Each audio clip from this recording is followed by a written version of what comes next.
जिल्हा परिषद खटकाळा गट आणि कारला गणाच्या अधिकृत उमेदवार रंजनाताई सुरेशराव गायकवाड आणि जिल्हा परिषद गटाच्या अधिकृत उमेदवार आशाताई बाबुराव वायकर त्या आज आपल्या ठाणे गावामध्ये आपल्या भेटीसाठी आलेले आहेत। येत्या 5 तारखेला जिल्हा परिषद पंचायत समितीची निवडणूक होणार आहे।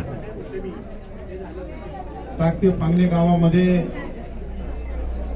येत असताना 2 वेळा प्रचाराच्या माध्यमातून आलो आणि आज देखील गाव भेटीचा दौरा देखील आम्ही केला। एक मोठा प्रतिसाद टाकती गाव आणि पांगणे गावामध्ये माझ्या महिला भगिनी असतील, ज्येष्ठ नागरिक असतील, भारतीय जनता पक्षाचे सर्व कार्यकर्ते आणि समस्त ग्रामस्थ मंडळी असतील यांनी देखील मोठा प्रतिसाद दिला। त्याचं कारण 2017 मध्ये जिल्हा परिषदेची निवडणूक झाली। वडगाव खटकाळे गटातून मी निवडून आलो। कृषी आणि पशुसंवर्धन खात्याचा सभापती झाल्यानंतर मी माझ्या गटातच नव्हे तर संपूर्ण तालुक्यामध्ये न्याय देण्याचं काम केलं।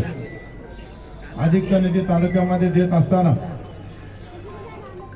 टाकवी आणि पांगणे गावामध्ये 4 करोड रुपयाचा निधी मी माझ्या जिल्हा परिषद फंडातून 30-54 रस्त्यासाठी मी या ठिकाणी दिला आणि संपूर्ण गावामध्ये रस्ते कॉन्क्रीटीकरणाचं काम माझ्या जिल्हा परिषद निधीतून पूर्ण झालेलं आहे।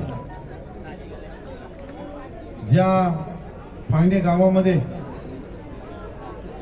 गावाच्या ह्या ग्रामदेवताच्या समोर आज आपण जे उभं राहिलो आणि नॅशनल हायवे MS4 ते गावापर्यंत हा समोरचा जो रस्ता आहे तो देखील आमच्या निधीतून झालेला आहे। एक कामाची पद्धत सांगायचं म्हटलं तर टाकवी आणि पांगणे गावामध्ये जवळजवळ 4 करोड रुपयाचा निधी आणून पूर्णपणे काम करणारा हा आमचा असा माणूस होता। येणाऱ्या काळामध्ये देखील जिल्हा परिषद पंचायत समितीमध्ये आम्ही जास्तीत जास्त मताने तुमच्या सर्वांच्या आशीर्वादाने आणि सहकार्याने भारतीय जनता पक्षाचे उमेदवार म्हणून आशाताई वायकर असतील, रंजनाताई गायकवाड असतील, हे दोन्ही उमेदवार तुम्ही जास्तीत जास्त मताने निवडून देणार आहात याची देखील आम्हाला आजच्याला खात्री आलेली आहे। रंजनाताई गायकवाड देखील विहरगावच्या माजी सरपंच म्हणून त्यांनी काम केलं। अनेक असा निधी आणला आणि गावच्या विकासासाठी त्यांनी त्यांच्या गावामध्ये देखील चांगलं काम केलं। सुरेश असा असेल, त्यांचा परिवार असेल, शेतकऱ्याच्या आणि बैलगाड्याच्या माध्यमातून देखील त्यांनी आपल्या तालुक्यातच नव्हतं संपूर्ण जिल्ह्यामध्ये त्यांचं नाव लौकिक आहे।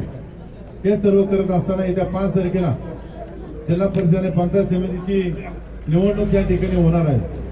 यांचे चिन्ह आहे कमळ। त्यांच्या दोघींच्या समोरील बटन दाबून कमळ या चिन्हावरील बटन दाबून यांना भरघोस मताने विजयी करा अशी आपल्याला विनंती करतो।